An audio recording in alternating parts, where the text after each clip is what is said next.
সেটা আমার সৌভাগ্য আর কি। ইয়াসির আমাদেরকে এসএমএস করছেন রাজশাহী থেকে। এছাড়া আমাদেরকে রাসেল, মাসুম, সুমন, তারা সবাই ফার্মগেট থেকে এসএমএস করছেন। তারা লিখেছেন উই লাভ ভূত এফএম। এছাড়া আমাদেরকে এসএমএস করছেন তানিশা রাজশাহী থেকে।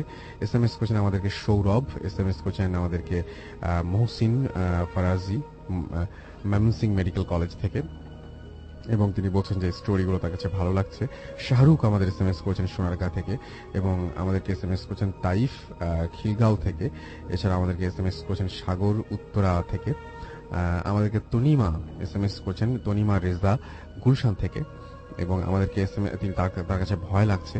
আমাদেরকে এসএমএস করেছেন আসিফ, এবং তিনি এসএমএস করেছেন আমাদেরকে বেনজির, অমিত, রোমিও আমাদেরকে এসএমএস করেছেন আমাদেরকে। এছাড়াও রাসেল চট্টগ্রাম থেকে, সাব্বির এসএমএস করেছেন আমাদেরকে মাসুদ পারভেজ চট্টগ্রাম থেকে, এবং তিনি বলছেন তার আজকে স্টোরিগুলো তার কাছে অসম লাগছে। তুর্য আমাদের এসএমএস করেছেন। আপনি যদি এসএমএস করতে চান তাহলে মোবাইলের মেসেজ অপশনে গিয়ে টাইপ করুন ফুর্তি, স্পেস দিয়ে আপনার নাম, স্পেস দিয়ে আপনার মেসেজ পাঠিয়ে দিন 9840। যারা আমাদের এসএমএস করেছেন তাদেরকে বলি যে ফেসবুকে যারা আমাদেরকে কমেন্ট করেছেন, আমাদেরকে এসএমএস করে এখানে কমেন্ট করেছেন দেখতে পাচ্ছি সালিমা আল কাদরি এসএমএস করেছেন, আমাদেরকে এসএমএস করেছেন দেখতে পাচ্ছি রোভার ফারজানা রিমি। এছাড়া আমাদেরকে এসএমএস করেছেন সারাহ জেবিন শেইলি, এসএমএস করেছেন আমাদেরকে দেখতে পাচ্ছি। এছাড়াও রাজীব শোভন এসএমএস করেছেন আমাদেরকে। এছাড়াও দেখতে পাচ্ছি ফোকাস বয় উচ্ছ্বাস সহ আরো অনেকে। আপনি আমাদের ফেসবুক পেজে, ফ্যান পেজে যেতে চান তাহলে আপনি যেতে পারেন, এবং সেজন্য আপনি যেটা করতে হবে, আপনি চলে যেতে পারেন www.facebook.com/radiofurti। এখানে আমাদের আজকের গেস্টদের ছবি সহ একটা পোস্ট রয়েছে, সেখানে আপনি ইচ্ছা করলে কমেন্টও করে ফেলতে পারেন। যাই হোক, চলে যাচ্ছে আমরা আমাদের পরবর্তী ঘটনায়, এবং আমাদের সাথে এই মুহূর্তে রয়েছে আমাদের প্রথম অতিথি। আপনার নামটা প্লিজ আরো একবার বলুন। সম্ভবত আপনার নাম পরশ, রাইট? পরশ এসছেন আমাদের সাথে আবারও তার ঘটনা নিয়ে। তার নানুর সাথে একটা ঘটনা ঘটেছিল, সেই ঘটনাটি তিনি এখন শোনাবেন আমাদেরকে। আশা করছি আপনাদের ভালো লাগবে। পরশ, আপনার কাছে। হ্যালো লিসেনার্স, পরশ এগেইন। আজকে এখন আমি যে ঘটনাটা আপনাদের সাথে শেয়ার করব, তো এই ঘটনাটা শেয়ার করার আগে আপনাদের বলে দিই, আপনারা যারা জানালা খুলে ভূত এফএম শুনছেন, তো প্লিজ জানালাগুলো এখনই শাট করে দিন, বন্ধ করে দিন, কারণ আমার এই স্টোরিটা শোনার পরে মনে হয় না আপনারা কেউ জানালার কাছে গিয়ে জানালাটা বন্ধ করতে পারবেন। হাউএভার, তো আমার এই ঘটনাটা আমার এক নানুর সাথে ঘটে যাওয়া ঘটনা। উনি গত 2007 সালে মারা যান। তো মারা যাওয়ার আগে বেশ কিছু ঘটনা সে আমার সঙ্গে শেয়ার করছিল, তার মাঝে এটা একটা যেটা শুনে আমি বেশ ভয় পাইছি আর কি। তো এই ঘটনাটা শুরু বললে ভুল হবে, মানে ঘটনাটা যে সময়কার সেটা হচ্ছে অনেক আগের। উনি যখন স্টুডেন্ট অবস্থায় ছিলেন, প্রায় ব্রিটিশ পিরিয়ড অথবা এরকম 1948 এর আগে, 47-এর আগে অথবা 48-এর আগে এরকম। তো উনি যে স্কুলে পড়তেন, ওই সময় পড়াশোনা খুব কম স্টুডেন্টই করতো। তো অনেক দূর দূর থেকে স্টুডেন্টরা একটা স্কুলে এসে পড়তো, কেননা স্কুলের সংখ্যাও এত বেশি ছিল না এখনকার মতো যে অ্যাভেলেবেল যে আপনারা গিয়ে পড়বেন এরকম। তো অনেক দূর দূরান্ত থেকে স্টুডেন্টরা এসে পড়তো। তো স্টুডেন্টরা যেহেতু অনেক দূর থেকে আসতো, তো স্কুলের পিছনে একটা হোস্টেলের মতো করে দেয় আর কি, প্রিন্সিপাল স্যার অথবা হেডমাস্টার স্যার একটা হোস্টেলের মতো করে দেয়। তো আমি স্কুলের বর্ণনাটা দিচ্ছি। এটা হচ্ছে জাস্ট একটা ট্রায়াঙ্গেল শেপ, 3 কোণা শেপ। মাঝখানে হচ্ছে আপনার স্কুলটা, স্কুলের ঠিক পিছনেই হচ্ছে হোস্টেল, আর তার ঠিক পাশেই হচ্ছে হেডমাস্টার স্যারের কোয়ার্টার বা বাসা। তো আরেকটু বলে রাখা ভালো যে আপনাদের যে হোস্টেলটা আছে, এই হোস্টেলটার পিছনে ছিল একটা চার্চ হচ্ছে খ্রিস্টানদের যেটাই। তো এই চার্চের সঙ্গে আর চার্চের পাশে আর হচ্ছে হোস্টেলের মাঝখানে ছিল একটা গ্রেভিয়ার্ড, খ্রিস্টানদের গ্রেভিয়ার্ড। তো যেটা হতো যে গ্রেভিয়ার্ডটা যেহেতু হোস্টেলের সাথেই লাগোয়া অবস্থায় ছিল, তো ওই হোস্টেলের যে জানালাগুলো ওই গ্রেভিয়ার্ডের পাশে ছিল বা গ্রেভিয়ার্ড বুক করেছিল, তো ওই জানালাগুলো স্টুডেন্টরা সবকিছু ভুলে গেলেও সন্ধ্যার আগে ঠিক ওই জানালাগুলো লাগিয়ে দিত। মানে কোনো অবস্থাতেই ওই জানালাগুলো সন্ধ্যার আগে খোলা থাকতো না, সব লাগানো অবস্থায় থাকতো। তো হাউএভার, এটা হচ্ছে অনেকটা বছরের শেষ, শীতের দিকে, নানুদের পরীক্ষাও প্রায় শেষ এবং নানুরা বেশ সিনিয়র, চলে যাবে এরকম একটা অবস্থা পরীক্ষা টরীক্ষা দিয়ে। তো ওনারা হেডমাস্টার স্যারকে বললো যে স্যার আমরা তো চলে যাব, আর বার্ষিক পরীক্ষাও প্রায় শেষ, তো শীতের সময় আমরা একটু পিকনিক করব, বেশি দূরে না, ক্যাম্পাসেই হোস্টেলের সামনেই আমরা একটু রান্না বাড়া করে জাস্ট একটু মজা করবো এই।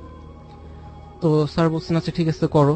তো নানারা অ্যাজ ইউজুয়াল যেটা যে পিকনিকে যা যা করতে হয় করছেন, রান্না বাড়া করে যেটা ফর্মালি যেটা হয় যে সিনিয়ররা জুনিয়রদেরকে আগে খাওয়ায় দেয়, তারপর তাদেরকে পাঠায় দেয় এবং নেক্সট তারা খাওয়া দাওয়া করে একটু মজা টজা করে এই। তো এইভাবেই নানারা তার জুনিয়রদেরকে খাওয়াই দিচ্ছেন। খাওয়াই দেওয়ার পরে বলছে ঠিক আছে তোমরা রুমে চলে যাও, আমরা একটু পরে খাবো, পরে খাওয়ার পর জাস্ট ক্যাম্প ফায়ার অথবা এই ধরনের কিছু একটা করবে। তো নানুর যে রুমমেট ছিল তার জুনিয়র ছিল, তো তাকে খাওয়াই দেওয়ার পরে রুমে পাঠায় দেওয়া হয়েছে। তো পাঠায় দেওয়ার কিছুক্ষণ পর নানুরা খাচ্ছেন, তো এই সময় বেশ জোরে একটা চিৎকার নানুরা শুনতে পায়। তো এটা শোনার পরে নানুরা প্রায় খাবার টাবার রেখে এক দৌড় দিয়ে চলে যায় যে আসলে কোন রুমটা থেকে চিৎকার আসলো। তো দেখলো যে নানু যে রুমে থাকে সেই রুম থেকেই চিৎকারটা আসছে এবং নানুর বেডের পাশে তার রুমমেট যে ছোট ভাই ছিল সে জাস্ট উবুর হয়ে পড়ে আছে। তো মুখটা তার দেখা যাচ্ছে না, বাট ইন্টারেস্টিং ব্যাপার এটাই যে যে জানালাটা নানু বিকালেই লাগায় দেয় অথবা তার রুমমেট বিকালেই লাগায় দেয়, কেউ কোনো অবস্থাতেই সন্ধ্যার পরে ওটা খোলা রাখে না, সেই জানালাটা খোলা এবং কোনো ধরনের এয়ার ফ্লো নাই, কোনো বাতাস নাই, কিচ্ছু নাই। তারপরও ওই জানালাটা জাস্ট বাড়ি খাচ্ছে কপাটের সঙ্গে।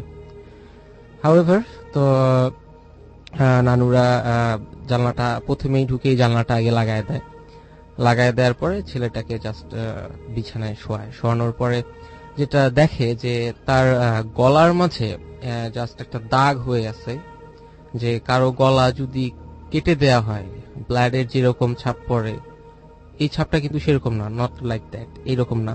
ছাপটা হচ্ছে আপনি যদি কষে কাউকে চর মারেন অথবা জোরে যদি ধরেন 5টা আঙ্গুল কিন্তু বসে যায়, 5টা আঙ্গুল বসে যায়, বাট ওখানে কিন্তু কোনো ব্লাড অথবা এরকম কিছু থাকে না।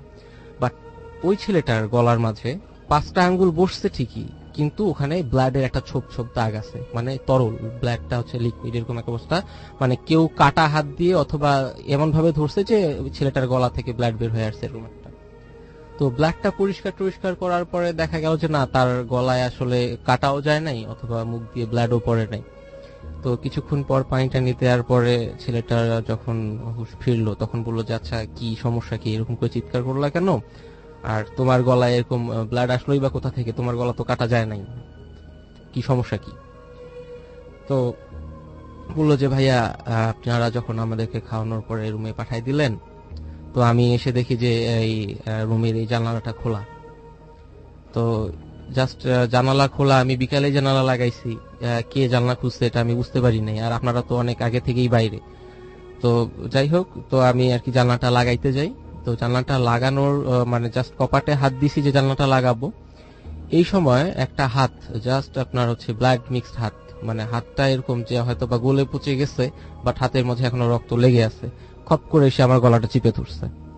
তো চিপে ধরার পরে যেটা হয়েছে যে সে আমাকে টানতেছিল যে জানলাটা দিয়ে আমাকে বাইরে নিয়ে যাবে, বাট জানালাটা এই সময় আমি মানে এমন ভাবে অবস্থা যে আমার শ্বাস পুরো বন্ধ হয়ে আসছে, আমি কিছুই বলতে পারতেছিলাম না।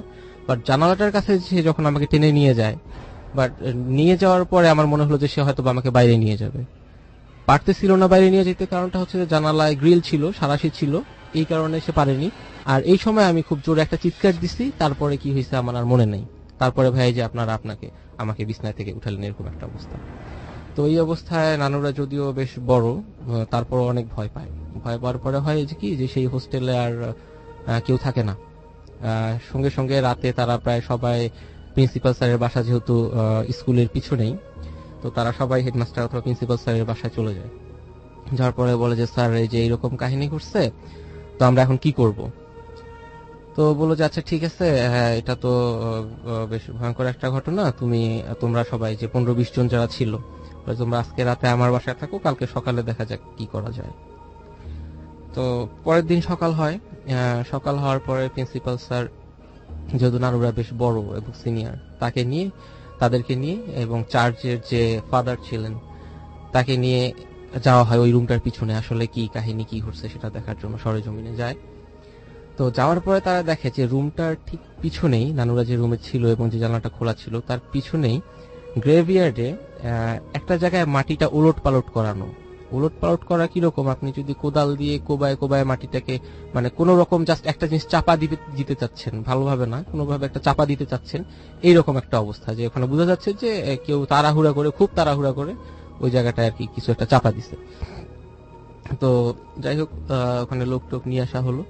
তো নিয়ে আসার পরে জাস্ট যখন খুঁড়া হলো, মাটিতে যখন সরাই ফেলা হলো, দেখলো যে একটা লাশ, প্রায় অর্ধগলিত একটা অবস্থা, একদম মানে ছেঁড়া বেড়া গলিত একটা অবস্থা। তো কোনোভাবে ওই লাশটাকে আইডেন্টিফাই করা গেল যে ওই সময় বেশ প্রভাবশালী একজন ব্যক্তির লাশ ওটা। তো যাই হোক, তাকে টাকার জন্যই হোক অথবা তার প্রপার্টির জন্যই হোক কোনোভাবে হয়তোবা মেরে আর কোথাও জায়গা পায়নি, হয়তোবা ওখানে কোনো রকম একটা গ্রেভিয়ার্ডে ভাবছে যে কেউ কখনোই এসে দেখবে না, ওরকম হয়তোবা জাস্ট একটা মাটি চাপা দিয়ে রাখছে। তো যারা মাটি চাপা দিয়ে রাখছে তাদের উদ্দেশ্য হয়তো বা এরকম হইতে পারে যে তারা দেখবে না এবং তাদের সম্পত্তি কোনো না কোনো ভাবে হাতায় নিবে। তো 3 দিন পরে, মানে 3-4 দিন পরে যখন মানে ওই লাশটাকে উঠানো হয়, তো তখন ওই হুজুর বলল যে আসলে লাশটাকে তো মানে উঠানো হয়েছে, 1 নম্বর কথা সে ছিল হচ্ছে মুসলিম, তাকে নিয়ে আসা হয়েছিল খ্রিস্টানদের কবরস্থানে, এক। আর আরেকটা কারণ হচ্ছে যেটা যে সে হয়তোবা ওই ছেলেটাকে যখন অ্যাটাক করছিল তখন হয়তোবা সে ছেলেটাকে বলতে চাচ্ছিল যে আমাকে কারা মারছে বা কি জন্য মারছে, এই কারণটা হয়তোবা বলতে চাচ্ছিল, বাট ছেলেটা তো হয়তোবা সেটা বুঝেনি, কারণ ওর যে রুমমেট ছিল সে হয়তোবা বুঝেনি। তো এরকম ভয় পেয়ে যখন দেখা হলো, তো তারপরে হুজুররা বেশ কিছু তাবিজ টাবিজ করে চারপাশে হোস্টেলটা বন্ধ করে দিল আর কি, তাবিজ করে। আর ওই লোককে খুব সুন্দরভাবে আর কি। ওকে, এই ছিল আপনার ঘটনা। আচ্ছা, ওই লোক কি করলো আমি এটা বুঝলাম না। মানে ওই যে লাশটা পাওয়া হলো, পরে আবার দাফন করা হলো। ওকে, থ্যাংক ইউ সো মাচ। আমরা একটা ঘটনা, আপনার সেকেন্ড ঘটনা শুনলাম পরশের কাছে, এবং পরশের ঘটনা কিন্তু আমরা বেশ প্রশংসা পাচ্ছি। সাকিব চট্টগ্রাম থেকে আমাদের এসএমএস করেছেন, তিনি বলছেন যে ফ্রেন্ডদের মিস করছি, অনেক মজা পাচ্ছি, আর স্পেশাল থ্যাঙ্কস টু পরশ ভাইয়া। আমাদেরকে বিপাশা লিখেছেন জাহাঙ্গীরনগর ইউনিভার্সিটি থেকে যে ভাইয়া রেগুলার এই প্রোগ্রাম শুনি, ভালো লাগে কিন্তু এসএমএস করিনি, প্লিজ এসএমএসটা পড়ো। জানতে চাইছেন পরশের ডিপার্টমেন্ট। হ্যাঁ, পরশ তো জুলজি না? হ্যাঁ, জুলজি, তিনি জুলজিতে পড়েন, এবং আজকে সেই জন্য তিনি প্রথমেই দুটো ঘটনা বলেছেন ফরেস্ট নিয়ে, সেখানে তিনি গিয়েছিলেন কাজ করতে। আমাদেরকে রাকি নাজাহাত এসএমএস করেছেন এবং তিনি বলছেন আপনারা এসএমএস পড়েন না কেন, আপনার কি মনে হয় আমরা কি এসএমএস পড়ি না? তানজিম আমাদের এসএমএস করেছেন রাহি কক্সবাজার থেকে। কেমন আছেন জানতে চেয়েছেন আমি কেমন আছি, আমি সবসময় ভালো থাকি এবং সবসময় ভালো থাকে। তুর্য আমাদেরকে এসএমএস করেছেন এবং তিনি এসএমএস করেছেন মৌলানা ভাসানী হল থেকে, এবং তিনি বলছেন যে I have some stories. Okay, no problem. এবং আমার মনে হয় যে আপনি আমাদের অ্যাড্রেসটা নিশ্চয়ই জানেন, bhutfm@radiofurti.fm, which is BHOOTFM@radiofurti.fm। এখানে আপনারা পাঠিয়ে দিতে পারেন আপনার জানা ঘটনাগুলো, এবং সেখানে আপনার ঘটনা যদি সিলেক্টেড হয় ডেফিনেটলি আপনি আমাদের কল পাবেন। এছাড়া আমাদেরকে এসএমএস করেছেন দেখতে পাচ্ছি মিসেস বাপ্পি শাহজাহানপুর থেকে, এবং তিনি বলেছেন যে পরশ ভাইয়ার ঘটনাগুলো অসম। আমাদেরকে আব্দুল মজিদ এসএমএস করেছেন বরিশাল থেকে, তিনি লিখেছেন আই লাভ ভূত এফএম। আমাদেরকে আলম নারায়ণগঞ্জ থেকে এসএমএস করেছেন এবং আমাদেরকে এসএমএস করে তিনি পরশকে থ্যাঙ্কস জানিয়েছেন তার স্টোরি চমৎকার ঘটনার জন্য। টিটু আমাদেরকে এসএমএস করেছেন এবং এসএমএস করেছেন রনি রাকি খালিশপুর থেকে। এছাড়া আমাদেরকে সোহেল এসএমএস করেছেন আমাদেরকে মাহি কামরুল এবং হাসান। এছাড়া আমাদের এসএমএস করেছেন দেখতে পাচ্ছি ঘোস্ট রাইডার এসএমএস করেছেন আমাদেরকে দেখতে পাচ্ছি। এছাড়াও অর্ণব এসএমএস করেছেন আমাদেরকে মৃদু, এবং তিনি বলছেন যে ভূত এফএম অসম। আমাদেরকে সজীব এসএমএস করেছেন কিরানীগঞ্জ থেকে, অনেক ভয় লাগছে তার। সাব্বির আমাদের এসএমএস করেছেন আমাদেরকে জাবির জিঞ্জিরা থেকে। আমাদেরকে মাহিদ এসএমএস করেছেন। যাই হোক, আপনি যদি এসএমএস করতে চান তাহলে মোবাইলের মেসেজ অপশনে গিয়ে টাইপ করুন ফুর্তি, FORTI ফুর্তি, স্পেস দিয়ে আপনার নাম, স্পেস দিয়ে আপনার মেসেজ পাঠিয়ে দিন 9840 নাম্বারে। আমি তো আমাদের ইমেল অ্যাড্রেসটি আরো একবার স্মরণ করিয়ে দিতেই চাই, কারণ এটার উপরেই সবকিছু নির্ভর করছে। bhutfm@radiofurti.fm, which is BHOOTFM@radiofurti.fm। আর আমাদের যদি কেউ ফেসবুকে আমাদের সাথে জয়েন করতে চান তাহলে চলে যান www.facebook.com/radiofurti এই অ্যাড্রেসে। আপনাদের এসএমএস এর অপেক্ষায় থাকবো, আপনাদের এবং আপনারা থাকুন। দারুণ আর সব ঘটনা রয়েছে, সেই ঘটনাগুলো শোনার অপেক্ষায়। মাঝে একটা ছোট্ট বিরতি দরকার আমাদেরকে, সেই বিরতির পরে আবারও ফিরে আসছি। Stay tuned, Radio Furti, and don't stop the Furti. This track was downloaded from FusionBD.com.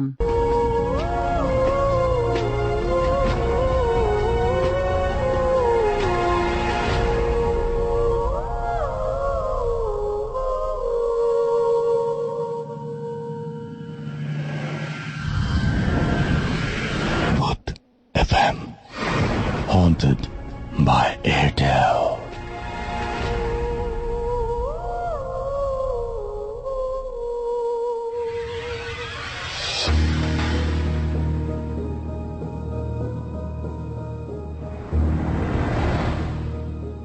High আসল ভাই, আমি রক্তিম বলছি কলকাতা থেকে।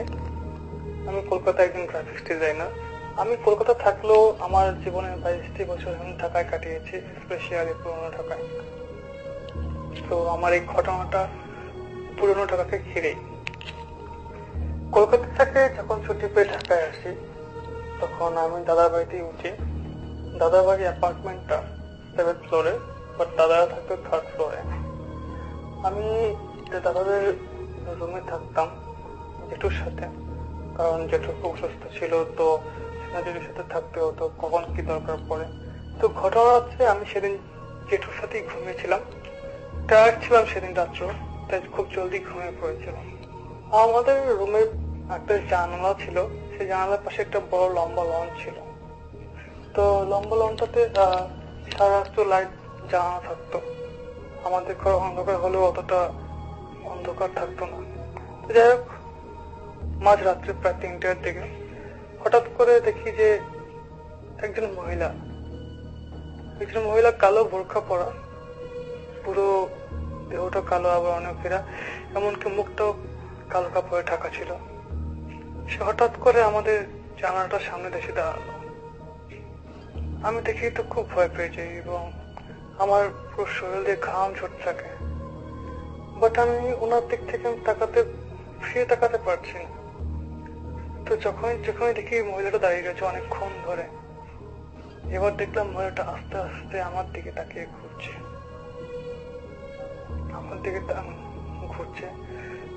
হঠাৎ করে দেখি মহিলাটা আমার সামনে চলে এসেছিল, এবং যখনই চলে এসেছে তখনই আমার যেটা আমার ঘুম ভাঙিয়ে দেয়।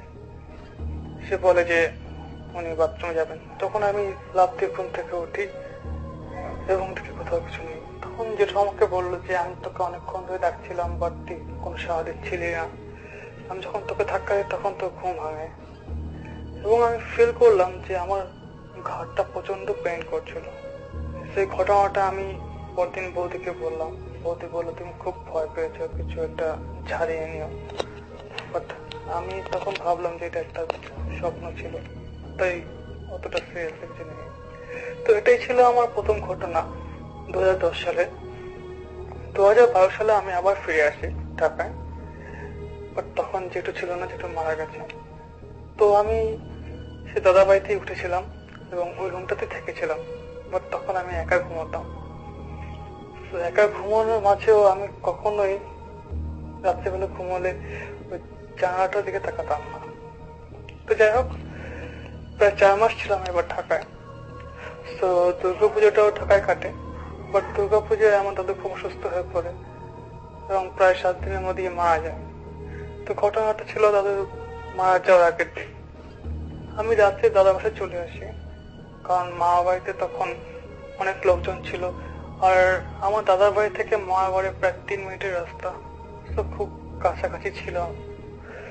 তো মামা বলেছিল যখন তোকে দরকার পড়বে তখন আমি তোকে ফোন করে জানিয়ে নেবো। তো সেই জন্য আমি রাত্রিবেলা চলে যাই। তো হঠাৎ ভোর 4টা বাজে ফোন এলো যে দাদু মারা গেছে। তো আমি দাদাকে বললাম যে আমাকে একটু গেট পর্যন্ত গিয়ে দিন, যাতে আমি যেতে পারি মামা বাড়িতে। তো দাদা গেট পর্যন্ত গিয়ে দিয়ে চলে গেল। তা আমি যখন রাস্তায় বেরোলাম, রাস্তা প্রচুর অন্ধকার ছিল, এবং আমার দাদার বাড়ির পাশে একটা মন্দির ছিল। মন্দিরের গেটের উল্টো দিকেই ঠিক রাস্তার ওই পাটটাতে একটা খালি জায়গা ছিল। সেখানে বিভিন্ন ধরনের গাড়ি, ভ্যান গাড়ি, রিক্সা বা ঠেলা গাড়ি রাখা হতো। তো যখন আমি জাস্ট মন্দিরটার গেটের সামনে এসে দাঁড়ালাম, যাচ্ছি, তখনই আমি ওই খালি জায়গাটাতে তাকালাম। দেখলাম যে এক বিভৎস মুহূর্ত। দেখলাম একটা ভ্যানে পিছনে একটা সেই কালো বোরকা পরা মহিলাটা বসে রয়েছেন, রীতিমতো পা দুলিয়ে যাচ্ছে। একটা এত ভয়ঙ্কর একটা দৃশ্য, যেটা আমার মনে এখনো যদি মনে পড়ে তখন আমার গায়ে পুরো কাঁটা দিয়ে ওঠে। ঠিক নিজের মনে পা দুলিয়ে যাচ্ছে, পাগলের মতো। আমি তখন ভেবেছিলাম যে ওটা হয়তো কোনো পাগল হবে, বাট ওই রাস্তার চারদিকে 4টা মোড়ে বড় বড় গেট লাগানো আছে, তো কোথাও কেউ আসার কোনো ওয়ে ছিল না।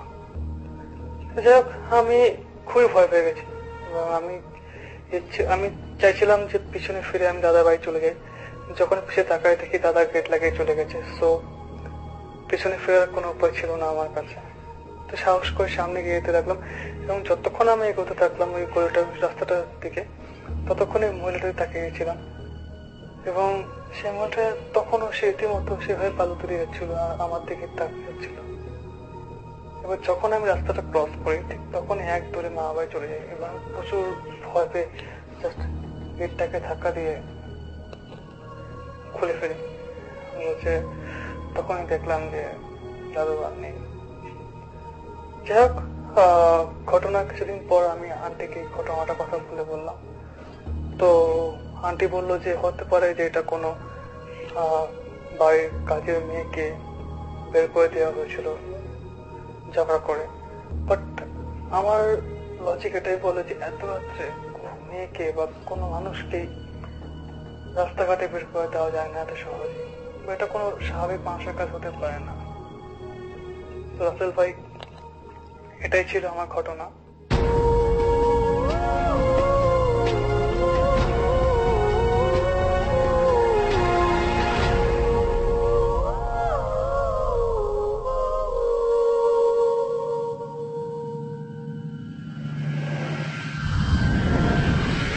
Booth FM.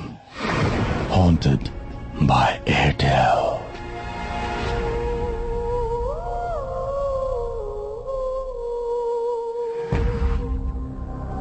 শুনছেন সবসময় রেডিও ফুর্তি, চলছে ভূত এফএম হন্টেড বাই এয়ারটেল। ঘড়িতে সময় রাত 1:03। আমি রাসেল আছি সাথে, আমার সাথে রয়েছে মাসুম এবং আজকের অতিথিরা, এবং সেই সাথে আপনাদের সবাইকে আরো একবার স্বাগত জানাচ্ছি। এবং যারা এত রাত পর্যন্ত আমাদের সঙ্গে আছেন আপনাদেরকেও ধন্যবাদ জানানোর কোনো ভাষা নেই। আমি আসলে এই সমস্ত ব্যাপারে কোনো সময় কি বলবো খুঁজে পাই না।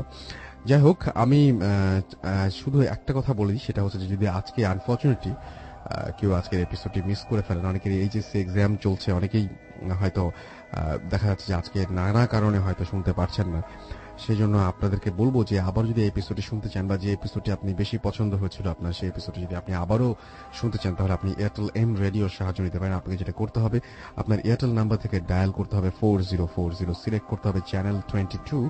দেখবেন যে একের পর এক বিভিন্ন এপিসোডের অপশনগুলো আপনাকে দেওয়া হচ্ছে এবং যে এপিসোডটি আপনি মিস করেছেন বা যে এপিসোডটি আপনি পুনরায় শুনতে চান সেটা আপনি চাইলে সেখান থেকে শুনতে পারবেন।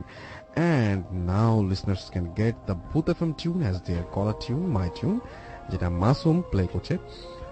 এবং ভূত এফএম টিউন কোডটা আপনাকে মনে রাখতে হবে, দ্য কোড ইজ 92125 এবং আপনি অ্যাক্টিভেট করতে পারেন জাস্ট এসএমএস পাঠিয়ে type CT space 92125 and send it. থাকবো না, আমি সারা রাত ঘুমাইলাম না। লাস্টে রাসেল বলছে না আমি এখানে, আমি বললাম যে আপনি ঘুমান। রাসেল ভাই আর ঘুমাই না।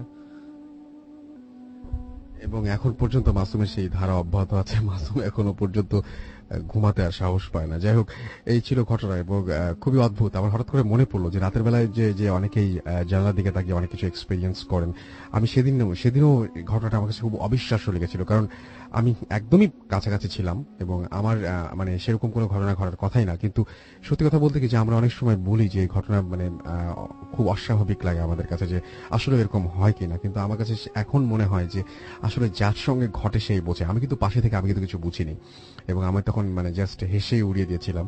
কিন্তু আমি তারপর থেকে খেয়াল করেছি যে মাসুম এখনো পর্যন্ত যদি কখনো রেস্টও নেয় ঠিক এইভাবে একা ওইভাবে শুয়ে বা এভাবে রেস্ট নেয় না। খুবই অদ্ভুত ব্যাপার। যাই হোক, আমি চলে যাচ্ছি, আমাদের আরো কিছু ঘটনা রয়েছে। তারা কিছু এসএমএস, সোহান আমাদের এসএমএস করেছেন এবং তিনি বলছেন যে আই লাভ ভূত এফএম। আমাদেরকে রাজ কাজীপাড়া থেকে এসএমএস করেছেন আমাদেরকে অভি এসএমএস করেছেন আমাদেরকে টুটুল, এছাড়া আমাদেরকে মেহেদি এসএমএস করেছেন আগুন এসএমএস করেছেন আমাদেরকে আশরাফুল বুয়েট থেকে, এছাড়াও নিথর আমাদের এসএমএস করেছেন আমাদেরকে ফয়সাল ঘোড়াশাল থেকে এবং তিনি বলছেন যে ফ্রাইডে মানে ভূত এফএম ডে। আমাদেরকে এছাড়াও এসএমএস করেছেন নিবির ভূত এবং আমাদেরকে এসএমএস করেছেন দেখতে পাচ্ছি পলাশ এবং আমাদেরকে এসএমএস করেছেন দেখতে পাচ্ছি শিহাব, এসএমএস করেছেন আমাদেরকে সঞ্জিদা সহ আরো অনেকে। আমাদের সাথে যারা ফেসবুকে জয়েন করেছেন তারা দেখতে পাচ্ছি সিফাত আমাদের সাথে জয়েন করছেন, সাইদ আহমেদ আমাদের সাথে জয়েন করছেন আমাদের সাথে দেখতে পাচ্ছি। এছাড়াও ফারহা হোসেন সীমা, এছাড়া আমাদের আচ্ছা, এবং তিনি বলছেন যে ব্যাকগ্রাউন্ডটা আসলেই জোস। আমাদেরকে অমিত হাসান রোপন এসএমএস করেছেন আমাদেরকে। এছাড়াও দেখতে পাচ্ছি রাব্বি আহমেদ এসএমএস করছেন আমাদেরকে দেখতে পাচ্ছি। এছাড়াও আরমান হোসাইন ফেসবুকে কানেক্টেড আছেন আমাদেরকে। আরমান হাসান লিখেছেন যে রাসেল ভাই মাস্ট রিড, যে আমার কথাগুলো তাদের উদ্দেশ্যে যারা বলেন যে এই স্টোরিটা ভালো, ওই স্টোরিটা ভালো হয় নাই, এবং আচ্ছা, এবং তিনি বলছেন যে আসলে ভূত এফএম এর স্টোরিগুলো ট্রু, সুতরাং মানে এটা যেমন মানে তার কথাটা আমি যেভাবে মানে তিনি লিখেছেন সেটা যদি বলতে চাই সহজ করে, যে এগুলো ভালো, মানে এগুলো হচ্ছে ট্রু, এগুলো ফিল্মের কাহিনী না যে মানে ইন্টারেস্টিং বা এরকম মানে হবে, মানে অর্থাৎ তিনি বলতে যাচ্ছেন যে যাদের সাথে ঘটে তারাই শুধুমাত্র, আমি একটু আগে বলছিলাম, তারাই শুধুমাত্র বুঝতে পারে যে কোন ধরনের এক্সপিরিয়েন্সের মধ্যে তারা যাচ্ছেন, এবং সেই যারা এক্সপিরিয়েন্স করেন ঘটনাগুলো তারা বুঝতে পারেন যে মানে ঘটনাগুলো কত ভয়াবহ। আসলে অনেক সময় দেখা যায় যে আমরা অনেক কিছু হয়তো শুনে আমরা অতটা অনুভব করতে পারি না, কিন্তু আসলে যেগুলো যদি আপনার সাথে যদি ঘটতো তাহলে ডেফিনেটলি জিনিসগুলো অন্যরকম হতো। এবং সত্যি কথা বলতে কি, আমি যদি নর্মালি বলি যে জানলার ধারে আমি ঘুম থেকে উঠলাম এবং জানালার দিকে তাকিয়ে দেখলাম একটা ছায়া সরে গেল, এই ব্যাপারটা শুনতে খুবই তেমন হয়তো কোনো মানে ভয়ঙ্কর মনে হয় না, কিন্তু আপনি যদি কোনো সময় যদি এক্সপিরিয়েন্স করেন এরকম কোনো কিছু যদি এক্সপিরিয়েন্স হয় আপনার, এবং আপনি যদি ঘুম থেকে সত্যি দেখেন যেটা ছায়া সরে গেল, যেটা কোনোভাবেই সম্ভব না, আপনি হয়তো আছেন 8 তলা ফ্ল্যাটের কোনো একটা রুমে এবং সেখানে কেউ এরকম জানালার পাশে দাঁড়িয়ে থাকার কথা না, কিন্তু আপনি দেখেছেন, তখন আসলে জিনিস অনেক বেশি ভয়াবহ হয়। যাই হোক, এটা ব্যাপার না। আমাদের সাথে যারা এসএমএস করছেন দেখতে পাচ্ছি, ইরানি খুলনা থেকে আমাদের এসএমএস করেছেন এবং আমাদেরকে এসএমএস করেছেন আমাদেরকে। ছাড়াও দেখতে পাচ্ছি নির্ঝরা মুন্সিগঞ্জ থেকে, তিনি লিখেছেন আই লাভ ভূত এফএম। আমাদেরকে সরতাজ সাজিদ এসএমএস করেছেন, সরতাজ সাজিদ, এবং এসএমএস করেছেন আমাদেরকে ঝুমা মুগদা থেকে। এছাড়া আমাদেরকে কবির জিঞ্জিরা থেকে এসএমএস করছেন। নির্ঝরা আমাদের মুন্সিগঞ্জ, আচ্ছা নির্ঝরা এসএমএসটি পড়লাম আমরা। কে সজীব আমাদের এসএমএস করেছেন। জুবাইর ময়মনসিং থেকে এসএমএস করেছেন। সাকির আমাদের এসএমএস করেছেন এবং এসএমএস করেছেন আমাদেরকে আমজাদ শেরপুর থেকে। এসএমএস করেছেন তুষার, সঞ্জিদা এসএমএস করেছেন, ফয়সাল এসএমএস করেছেন, দোলা এসএমএস করেছেন জয়নাল ঢাকা থেকে। এছাড়া ইমদাদ আমাদেরকে এসএমএস করেছেন পাপড়ি ভূতের গলি থেকে, তিনি থ্যাঙ্কস জানিয়েছেন বাবু ভাইকে।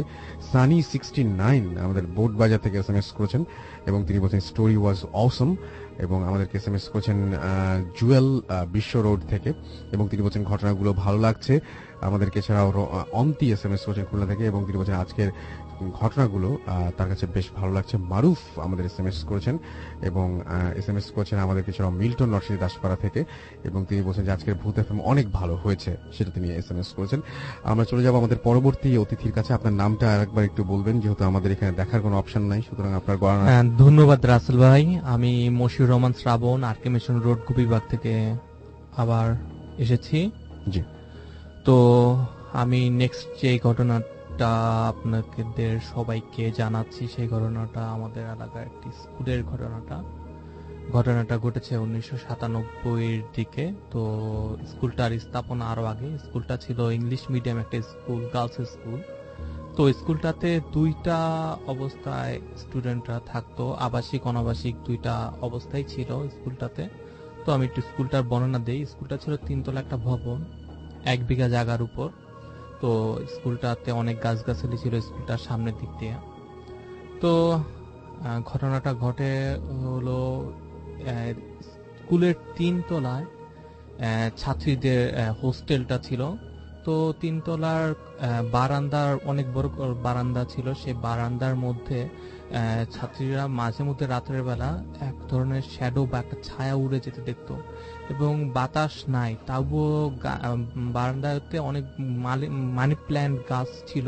তো বাতাস নাই, কোনো কেউ ভাঙে ফেলে নাই, কিন্তু মানি প্ল্যান্ট গাছগুলা ওই যে ঝুলানো ছিল সেগুলো পড়ে যেত, সেগুলো একটা না একসাথে অনেকগুলা গাছ পড়ে যেত এবং ওইটা তছনছ অবস্থা থাকতো।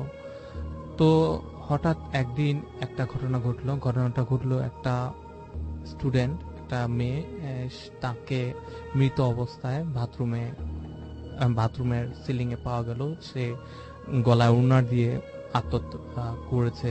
তো স্কুল কমিটি আর স্কুলের সকলেই এই জিনিসটাতে খুব ভয়াবহ অবস্থা নেওয়ার জন্য যে যে স্কুল কমিটি কি করলো, এর জন্য স্কুলটা 3 দিনের জন্য ছুটি ঘোষণা করলো।